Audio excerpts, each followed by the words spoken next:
Queensland and Australia. Tonight I'm speaking to this Parliament's therapeutic response to COVID-19 and its horrific medical harm and loss of life in that response.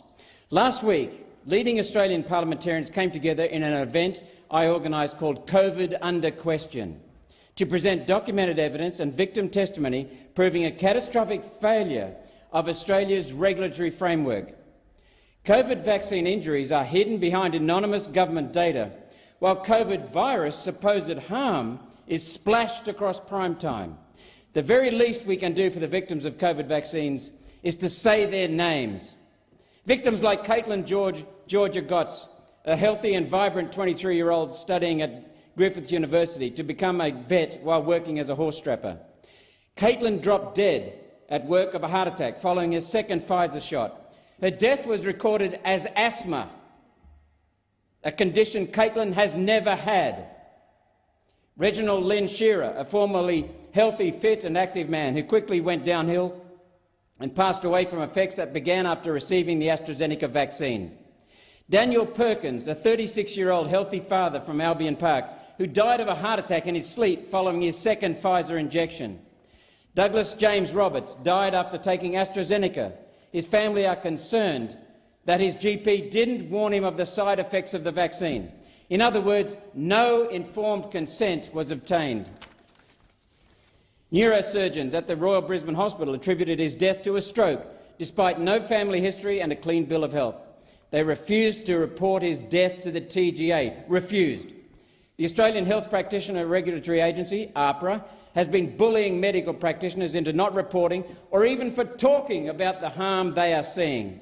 The TGA erased 98% of the 800 vaccine deaths. 98% erased that physicians reported without autopsy or suitable, and TGA did so without autopsy or suitable consideration of all the patient medical data. TGA, ATAGI and AHPRA are the three monkeys of the pharmaceutical industry. Hear no evil, see no evil, speak no evil.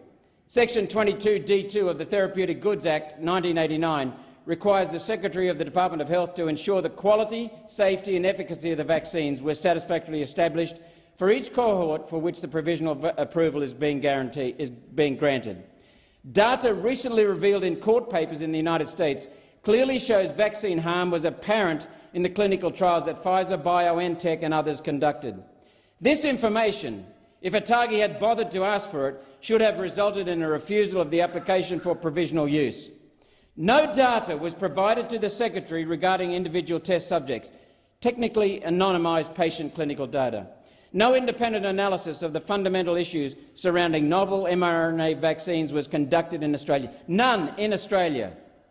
Instead, the Secretary took Pfizer, AstraZeneca and Moderna's word for it. I will say that again. The Secretary took pharmaceutical companies' word for the safety of their products. These are the same pharmaceutical companies that have been fined over and over for criminal behaviour.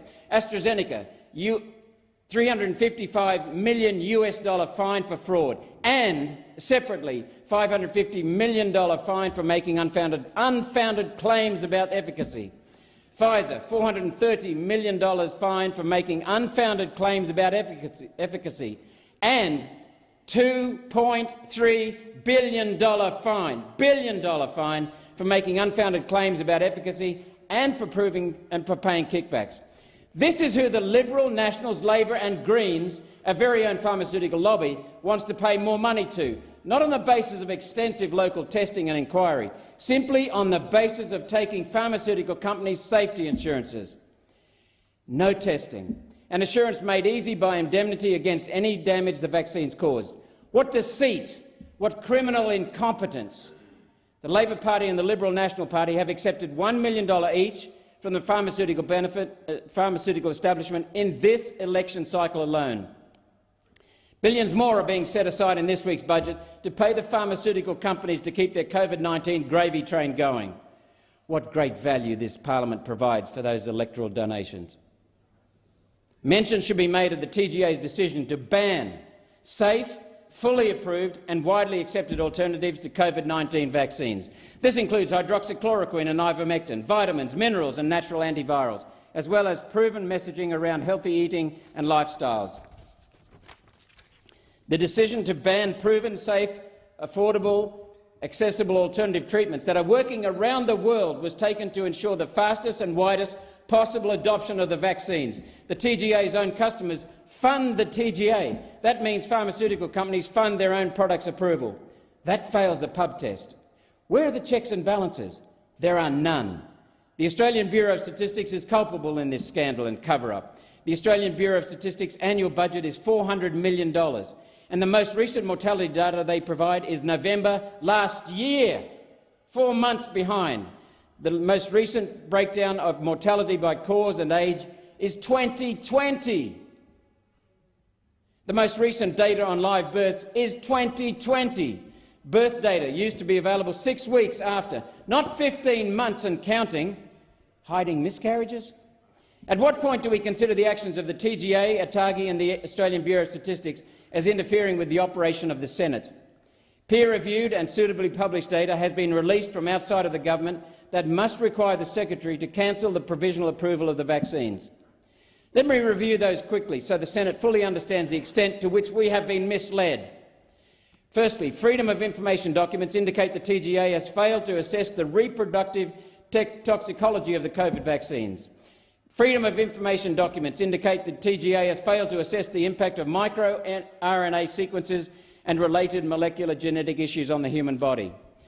Peer-reviewed and published in vitro research shows gene-based vaccine-generated spike proteins can migrate into human cell nuclei to disrupt DNA repair mechanisms. The TGA has dealt with this abysmally, murderously. Vaccine-derived RNA can be reverse transcribed, leading to possible integration into the human genome, which the TGA denies based only on pharmaceutical companies telling them to deny it. 5. Internal Pfizer data released in February indicate they accept 1,272 different adverse vaccine events, including paralysis and death. German and US insurance actuarial data suggest the TGA's database of adverse event notifications is underreporting side effects 9-fold. Freedom of Information documents from 2018 shows the TGA keeps 2 databases of adverse event notifications, one internal showing all reports of harm and one public that shows only a part of those. This means vaccine harm is most likely significantly higher than reported. Significantly higher than reported. Without honest and accurate data, the Senate has no way of deciding how much harm is too much harm. German pathologists described pathological aggregates of spike proteins and lymphocyte infiltrations in inflamed organs in autopsies related to deaths post-vaccination. In response, the TGA is failing to conduct autopsies on the 800 Australians the patient's own doctors have reported as having died from the vaccines. What the hell is the TGA hiding? Whistleblowers to the British Medical Journal provided reports of inadequacies, irregularities and possible fraudulent practices in the Pfizer vaccine trial. You know, the same trials for which the TGA took Pfizer's word.